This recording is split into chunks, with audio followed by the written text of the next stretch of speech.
अब तक तो जिंदा है, पर क्या? ज्यादा देर तक जिंदा नहीं रहेगी। क्या किसी जंगली जानवर ने? नहीं, ये काम किसी जंगली जानवर का नहीं। तो फिर? बेटा, अब मैं जो कुछ भी बताने वाला हूँ उसे अपने कलेजे पर पत्थर रखकर सुनना। तुम्हारी बच्ची को ना कोई जानवर ले गया है और ना कोई इंसान। अब आगे। तो फिर? जंगल में रहने वाला एक शैतान या कहो राक्षस उसे अपने साथ ले गया है। तुम्हारी बेटी अभी भी जिंदा है, पर वो उसे ज्यादा देर तक जिंदा नहीं रखेगा। उसका वक्त आने पर वो उसे अपना निवाला बनाकर खत्म करेगा। वो मेरी बेटी को कहाँ ले गया है? यहाँ से 7 से 8 कोस दूर घने जंगल में एक जगह है जिसे यहाँ के गांव वाले भूतों की जाली या घेराव कहकर पुकारते हैं। भूतों की जाली का नाम सुनते वहां मौजूद लोगों में सन्नाटा फैल गया।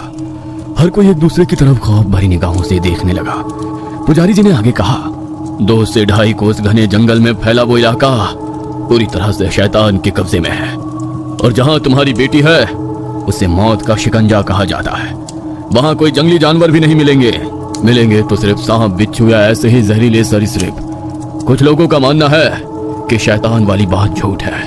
असल में वहां एक बड़ा खजाना छुपा रखा है, और वहां छुपे खजाने तक कोई ना पहुंच सके, इसीलिए शैतान कुमारी बात को फैलाया गया है। पर यह सरासर गलत है। लेकिन जिसने भी किसी अपने को उस इलाके में खोया है वही जानता है कि सच्चाई क्या है। पुजारी जी की बात खत्म होते ही लक्ष्मण ने पूछा, हमारे पास कितना वक्त है? लक्ष्मण की बात सुनकर वहां मौजूद सभी लोग लक्ष्मण की तरफ हैरानी से देखने लगे। पुजारी जी ने उनसे पूछा, मैं तुम्हारे जज्बातों को समझ सकता हूँ, लेकिन यह सरासर खुदकुशी करने जैसा है। तुम यहाँ के नहीं हो, इसलिए तुम्हें उस इलाके के बारे में कुछ नहीं पता। लेकिन यहाँ मौजूद इस गांव के या आसपास के गांव के सभी लोग उस इलाके के बारे में काफी अच्छी तरह से वाकिफ हैं। पुजारी जी की बात सुनकर लक्ष्मण ने दोबारा पूछा, फिर भी कितना वक्त है मेरे पास? लक्ष्मण की आंखों में पुजारी जी ने अपनी बेटी के प्रति फिक्र और कुछ भी कर गुजरने का जज्बा देखा था। उन्होंने कहा, रात का अंतिम प्रहर खत्म होने से पहले वो तुम्हारी बच्ची को खत्म कर देगा। पुजारी जी की बात खत्म होते ही लक्ष्मण उठकर खड़े हो गए और बगैर किसी की तरफ देखे उन्होंने पूछा, मैं यहाँ बैठकर अपनी बेटी की मौत का इंतजार नहीं कर सकता, मैं उसे लेने जा रहा हूँ। उनकी तरफ देखते हुए पुजारी जी ने कहा, बेटा, ये समय जज्बाती होने का नहीं है। उस इलाके के अच्छों की हिम्मत जवाब दे जाती है। तुम्हें लगता है कि तुम्हें अपनी बेटी को सिर्फ उस शैतान के चंगुल से वापस ले आना है? ऐसा नहीं। तुम्हारे वहां कदम रखने पर शैतान के गुलाम मिलेंगे। शैतान के गुलाम?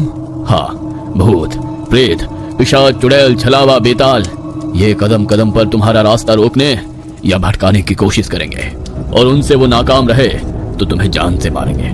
सच कहूं तो ये शैतान के गुलाम सेवक तुम्हें उस तक पहुंचने ही नहीं देंगे, और अगर तुम वहां तक पहुंच भी गए तो जिस हैवान का उस इलाके में बसेरा है वो खुद भी श्रापित है। श्रापित? कैसा श्राप? सदियों पहले राक्षसों की पूजा करने वाले एक इंसान ने उन्हें प्रसन्न करने के लिए एक के बाद एक ऐसे 11 लोगों के मस्तकों की बलि चढ़ाई और उनके बचे हुए धड़ को खाकर जंगल में जीवित रहा। पर एक दिन वो पकड़ा गया। सभी गांव के लोगों ने उसे उसी जंगल के बीच एक जगह पर पत्थरों से मार मार कर खत्म कर दिया। पर किसी को पता नहीं था उस समय सूर्य ग्रहण शुरू हो गया था। उसका शरीर मर गया, पर आत्मा को एक वरदान मिल गया। किसी का भी शरीर धारण कर वो उस जंगल में राज करेगा।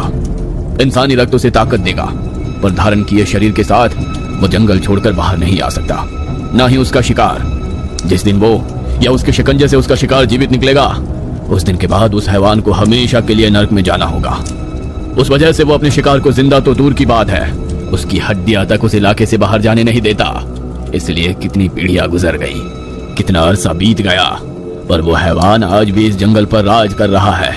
और जिस परिवार के इंसान का शिकार होता है, उसके परिवार का कोई व्यक्ति दिन के वक्त भी अपने बड़े परिवार के सदस्य को भी देखने जाने की हिम्मत नहीं जुटा पाता। इसलिए मैंने कहा, यह समय जज्बाती होने का नहीं है। लक्ष्मण ने बगैर उनकी तरफ देखते हुए कहा, हमारे जज्बात ही है जो हमारे अंदर कुछ भी कर गुजरने का जज्बा देते हैं। अरे वो जो भी हो, मैंने अपनी औलाद को इसलिए नहीं पाला है ताकि कोई हैवान उसे नोच नोच कर खा सके। यहाँ बैठकर अपनी बेटी की दर्दनाक मौत का इंतजार करते रहने से लाख गुना अच्छा है कि मैं उस हैवान का सामना करूं। इसमें जिंदा लौटूंगा या नहीं ये पता नहीं, पर कम से कम मेरी आने वाली पीढ़ी ये तो याद रखेगी कि कोई था जिसने अपनी बेटी को एक हैवान के शिकंजे से लाने की कोशिश तो की। लक्ष्मण की बात सुनकर वहां मौजूद कई लोग उसे बेवकूफ समझ रहे थे। पुजारी जी ने कहा, बेटा, अगर ईश्वर की यही मर्जी है तो? अगर ईश्वर की ही मर्जी है कि मेरी बेटी को वो शैतान नोच नोच कर खाए तो यही सही, लेकिन मैं खुद भी देखना चाहता हूँ कि ईश्वर की मर्जी क्या है। मेरी बात ध्यान में रखना। तुम्हारी हिम्मत तुम्हें जिंदा रखेगी, तुम्हारा डर तुम्हें मौत के करीब ले जाएगा। लक्ष्मण आगे बढ़े और देवी की मूर्ति के सामने हाथ जोड़कर कहा, माँ, मैं इंसान हूँ, कमजोर हूँ, पर तुम तो शक्तिशाली हो। साथ देना माँ, अब जो भी होगा तुम्हारी मर्जी से ही होगा। इतना कहकर वो पीछे मुड़े तो उनके चारों भाई और उनके जीजा श्रीपति उनके साथ आने के लिए तैयार खड़े थे। तभी उनके गांव के 8-10 लोग भी उठकर खड़े हो गए। उनमें से एक ने कहा, आप हमारे गांव के मेहमान हैं। आपके साथ जो कुछ हुआ वो तकदीर का हिस्सा था, पर हम आपको वहां अकेले नहीं जाने दे सकते, इसलिए हम भी आपके साथ चलेंगे। उस आदमी का हाथ खींचते हुए उसके बूढ़े बाप ने कहा, वो इलाका शैतान से श्रापित है, तुम्हें पता है ना। वहाँ जाने वाला जिंदा तो क्या, उसकी लाश भी नहीं मिलती। तू हमारा अकेला सहारा है। बापू, कई साल पहले हम सबने और इस गांव ने मेरी बहन की मौत को भी इसी तरह हाथ पर हाथ रखकर देखा था। कब तक ऐसे अपने लोगों को मरता देखेंगे? उसके पिता ने उसका हाथ छोड़ दिया। तभी एक और गांव वाले ने कहा, देखिए, आप लोग उस इलाके से पूरी तरह से अनजान हैं, पर हम में से कुछ लोग ऐसे हैं जो उसके आसपास के इलाके को अच्छी तरह से जानते हैं। हाँ, ये अलग बात है कि हम वहाँ दिन के उजाले में भी नहीं जाने की हिम्मत करते, पर हमें अब रात में वहाँ जाना है, इसलिए थोड़ी मुश्किल होगी। सबकी तरफ देखते हुए पुजारी जी ने कहा, मैं तुम्हारी हिम्मत नहीं तोड़ना चाहता, लेकिन तुम्हारी बच्ची के जिंदा बचने की उम्मीद ना के बराबर है। फिर भी अगर तुम लोग उसे बचाने में कामयाब हो जाते हो तो तुम उसे सबसे पहले इस मंदिर में ले आओगे। वक्त कम है, जल्द से जल्द अपने अपने घर जाओ और वहां जाने के लिए जरूरी हथियार चीजें लेकर मंदिर आ जाओ। यहाँ देवी का आशीर्वाद लेके तुम्हें आगे बढ़ना है। पुजारी जी की बात सुनकर सब मंदिर से बाहर निकले और अपने अपने घर जाने लगे। सभी के चेहरे पर तनाव साफ साफ झलक रहा था। लक्ष्मण भी बड़ी तेजी से घर चलने लगे। घर जाते वक्त लक्ष्मण ने अपने सभी भाइयों से कहा, इसके बारे में घर में किसी भी महिला से कोई कुछ नहीं कहेगा। कुछ ही देर में सब घर के भीतर पहुंच गए। लक्ष्मण को खाली हाथ आया देखकर उनकी पत्नी दोबारा फूट फूट के रोने लगी। बताइए, कहाँ है मेरी बेटी? क्या हुआ है उसके साथ? कोई कुछ तो बोलो। पर घर के सभी मर्द तैयारी में जुटे थे।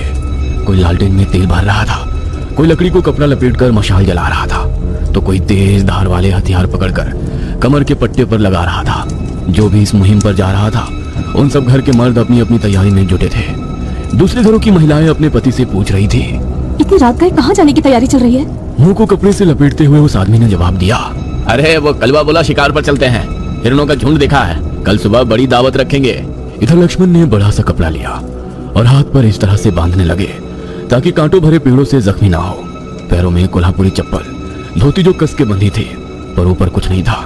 किसी ने चमड़े का पट्टा कमर पर बांधा था, तो किसी ने कपड़ा सिर पर इस तरह लपेटा जिससे पूरे सिर के साथ चेहरा भी ढक जाए। खुली थी तो सिर्फ दोनों आंखें। लक्ष्मण ने एक बार अपनी पत्नी की तरफ देखा, जो अभी भी अनगिनत सवाल पूछ रही थी।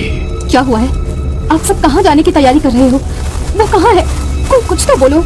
वो रोते हुए कभी लक्ष्मण के सामने तो कभी उनके भाइयों के सामने हाथ जोड़कर पूछ रही थी। इस पर लक्ष्मण के सबसे छोटे भाई रंगा ने कहा, भाभी माँ, आप घबराइए मत, विमला को कुछ नहीं होगा। मगर लक्ष्मण बगैर कुछ बोले पीछे मुड़े और दरवाजे के पीछे रखी लंबी लाठी हाथ में उठाकर घर से बाहर निकले। उनके पीछे तीनों भाई भी चलने लगे। उनमें से एक के हाथ में जलती मशाल थी तो एक के हाथ में लालटेन थी। गांव की उस संकरी सड़क से वो उस मंदिर की ओर चलने लगे। जाते वक्त बाकी साथी भी उनके साथ जुड़ने लगे। एक एक करते हुए 15 से 16 लोगों का कारवां बन गया, जो मंदिर के बाहर आकर रुका। गांव के बच्चे, बूढ़े, बुजुर्ग, महिलाएं मंदिर के बाहर खड़े उन सभी की तरफ उम्मीद भरी निगाहों से देख रहे थे।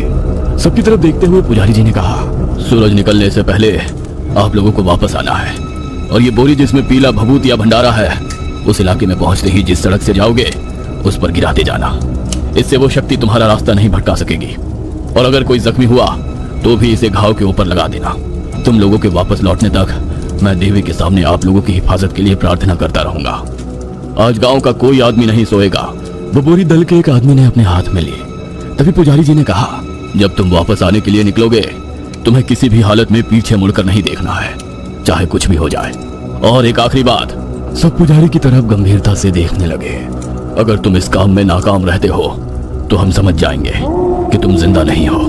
तुम में से किसी को भी ढूंढने के लिए कोई भी उस इलाके में नहीं जाएगा। जो बचेगा उसे खुद बाहर आना होगा। लक्ष्मण और उनका दल भूतों की जाली के इलाके में पहुंचने पर किन खतरों का सामना करेगा? क्या पुजारी का दिया भंडारा सचमुच शैतान और उसके गुलामों के प्रभाव को रोक पाएगा? लक्ष्मण अपनी बेटी को जिंदा वापस ला पाएगा, या ये यात्रा दल के लिए विनाशकारी साबित होगी? क्या दल के सभी सदस्य वफादारी और साहस बनाए रखेंगे, या उनमें से कोई डर या लालच में आकर पूरे मिशन को खतरे में डालेगा? देखेंगे अगले भाग में।